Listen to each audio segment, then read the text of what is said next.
Assalamualaikum warahmatullahi wabarakatuh. Nama saya Sakinah binti Saidun. Saya akan present tentang kaedah mengajar bahasa Melayu iaitu ESEB 4313. Okey, tanpa membuang masa, seperti kita tahu pedagogi ni, subjek pedagogi sangat penting dalam sesuatu pengajaran, terutamanya bagi seseorang guru. Seseorang guru perlu menguasai subjek ataupun kemahiran pedagogi untuk mengajar para pelajar di sekolah. Jadi tanpa membuang masa, di sini saya ingin sertakan langkah-langkah untuk meningkatkan penguasaan pengetahuan pedagogi. Okey, yang pertama adalah cara untuk langkah-langkahnya adalah mengikuti latihan dan kursus pengembangan profesional. Guru harus sentiasa mengikuti latihan atau kursus yang berkaitan dengan kaedah pengajaran yang terkini. Yang kedua adalah membangunkan kemahiran pengurusan kelas. Pengurusan bilik darjah adalah sangat penting. Pengurusan bilik darjah perlulah efektif kerana guru perlu memahami cara untuk menguruskan kelas dengan baik untuk mengelakkan sebarang masalah ataupun menjaga fokus para pelajar. Yang ketiga adalah melakukan refleksi diri. Guru perlu mengambil masa untuk menilai dan menganalisis pengajaran mereka. Dengan mengenal pasti kekuatan dan kelemahan, guru dapat meningkatkan kaedah pengajaran kepada para pelajar. Contohnya seorang guru tu dia mengenal pasti, dapat kenal pasti apakah kelemahan. Contohnya terdapat pelajar yang sangat cerdik, sederhana dan lemah. Jadi bagi pelajar yang lemah, kita boleh memberikan lebih fokus kepada mereka, seperti mengadakan kelas tuition kepada para pelajar yang lemah bagi membantu mereka menguasai bahasa Melayu dengan baik.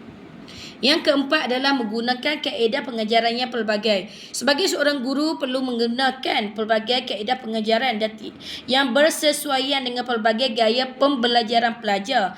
Contohnya kita sebagai pengalaman saya sebagai seorang guru, saya menggunakan pelbagai kaedah pengajaran yang pelbagai, seperti menggunakan bahan pengajaran seperti menggunakan slide, menggunakan Canva, menggunakan digital.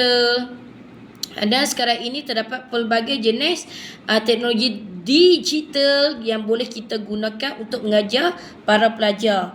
Menggunakan teknologi dalam pengajaran seperti yang kita sedia maklum, zaman sekarang 2025. Jadi kecanggihan teknologi amat penting dalam mengajar para pelajar bahasa Melayu di dalam kelas. Kita boleh menggunakan teknologi yang pelbagai dan tidak fokus mata-mata pada alat bahan bantu mengajar yang fizikal. Yang fizikal seperti buku, pensel, warna, papan putih. Itu mungkin di zaman dahulu. Tapi di zaman era teknologi yang tinggi ini, kita perlu mengikut peredaran zaman dalam mengajar para pelajar di dalam kelas.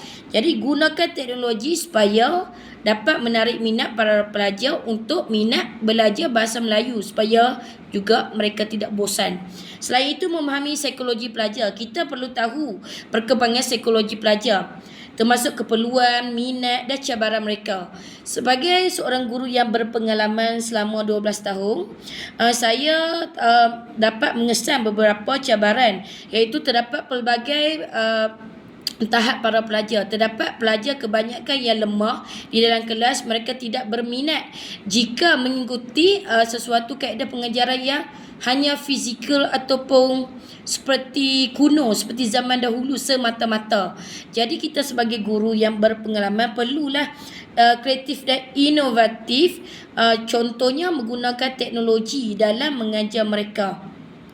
Mengadakan aktiviti kuis, mengadakan aktiviti pembentangan di dalam kumpulan, di dalam kelas. Selain itu juga membangunkan kemahiran komunikasi yang berkesan.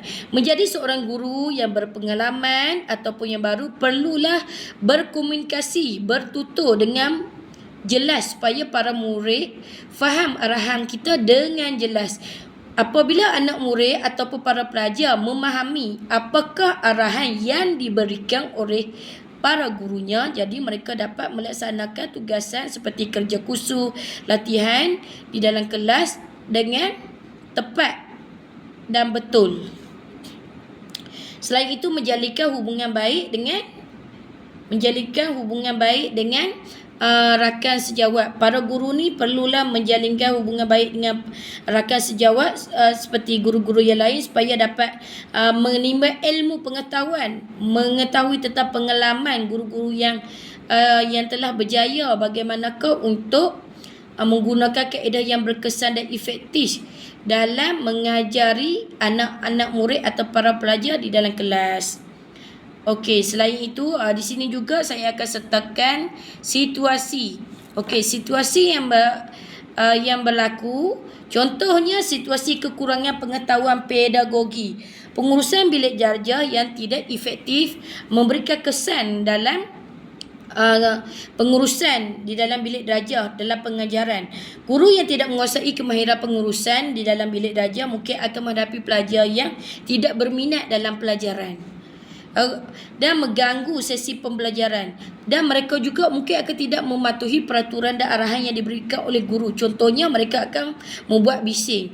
Jadi sebagai seorang guru ni kita perlu faham, kita perlu pengurusan bilik darjah yang efektif, yang berkesan, yang dapat menarik minat para pelajar untuk belajar bahasa Melayu di dalam kelas bersama guru dan rakan-rakannya.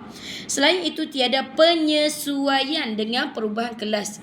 Guru yang kekurangan pengetahuan pedagogi dalam menguruskan situasi yang berubah-ubah dalam kelas. Contohnya perubahan jumlah pelajar. Contohnya 2024 pelajar 20 orang. Pada tahun 2025 pelajar meningkat kepada 35 orang. Jadi menjadi seorang guru ni kita hendaklah faham, dapat mengawal dan dapat menyelesaikan masalah jika berlakunya apa-apa di dalam kelas. Guru perlu pandai menyesuaikan diri supaya para murid akan jelas apa tujuan pengajaran bahasa Melayu dan akan faham dan tidak melakukan perkara yang melanggar peraturan di dalam kelas. Selain itu juga komunikasi yang tidak jelas. Jika seorang guru memberikan arahan yang tidak jelas, tidak tepat, bagaimana mungkin seorang pelajar akan mendengar arahan dan melakukan seperti yang dimaklumkan oleh guru. Contohnya mereka tidak dapat melakukan latihan atau tugasan kerja khusus seperti yang diarahkan. Jadi komunikasi yang berkesan dan efektif ini sangat penting bagi seseorang guru dalam menyampaikan pengajaran melalui kaedah pengajaran yang berkesan dan efektif. Selain itu juga kurangnya pelibatan pelajar. Apabila seseorang pelajar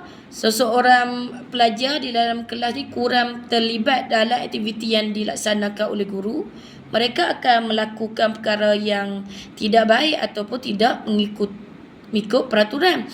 Jadi menjadi seorang guru ni kita hendaklah bertanggungjawab dalam mendidik anak bangsa. Contohnya kita perlu memujuk ataupun kita perlu meminta para pelajar untuk melibatkan diri di dalam sesebuah pembentangan. Contohnya seorang guru memberikan tajuk, jadi para pelajar perlu menyelesaikan atau membentangkan topik yang diarahkan oleh guru di hadapan kelas. Jadi secara terlangsung berlakunya pelibatan pelajar di dalam sebuah kumpulan. Jadi para pelajar juga akan mendapat ilmu pengetahuan yang lebih luas, lebih bagus, dan secara tak langsung mereka akan lebih berminat untuk mengikuti pengajaran bahasa Melayu di dalam kelas. Kegagalan mengadaptasikan pengajaran kerana kecerdasan pelajar. Okey, seperti yang kita sedia maklum, guru ni tidak semua memahami kecerdasan pelbagai pelajar seperti kinestetik atau logik. Mungkin hanya menggunakan kaedah pengajaran verbal atau visual saja. Tidak semua pelajar boleh menerima keadaan tersebut. Ada pelajar yang sangat cemerlang, sederhana dan lemah. Jadi kita sebagai guru ni perlu adaptasikan pengajaran mengikut kesesuaian seseorang pelajar. Walaupun di dalam sebuah kelas tu pelajar tu ramai, kita kena pandai ataupun bertanggungjawab bagaimanakah kita perlu tackle seseorang murid itu untuk faham dan minat terhadap pengajaran yang kita ajari. Jadi selain itu juga kegagalan menyediakan penilaian yang relevan. Okey, kekurangan pengetahuan tentang bagaimanakah merancang penilaian yang sesuai untuk pelajar boleh menyebabkan penilaian tidak mencerminkan kemahiran sebenar pelajar. Sebagai contoh, penilaian yang tidak mencabar ataupun terlalu mudah. Seseorang guru ni perlu juga ada masa kita bagi soalan yang paling mudah, ada masa sederhana, ada masa juga yang memerlukan kemahiran berfikir aras tinggi ataupun di luar kotak pemikiran seseorang pelajar yang mencabar soalan dia supaya mereka dapat berfikir dengan lebih mencabar, lebih berfikiran aras tinggi, mereka menjadi seorang yang berpengetahuan tinggi dan secara tak langsung akan berlakunya komunikasi dua hala antara seorang individu dengan seorang yang lain ataupun antara para murid atau para pelajar dengan guru. Jadi setakat itu sahaja kesimpulannya, kaedah pengajaran bahasa Melayu perlulah efektif dan berkesan dan subjek pedagogi ni sangat penting dan seseorang guru perlu menyertai ataupun perlulah mempunyai nilai yang tinggi dalam penyampaian pedagogi kepada para pelajar. Sekian, terima kasih.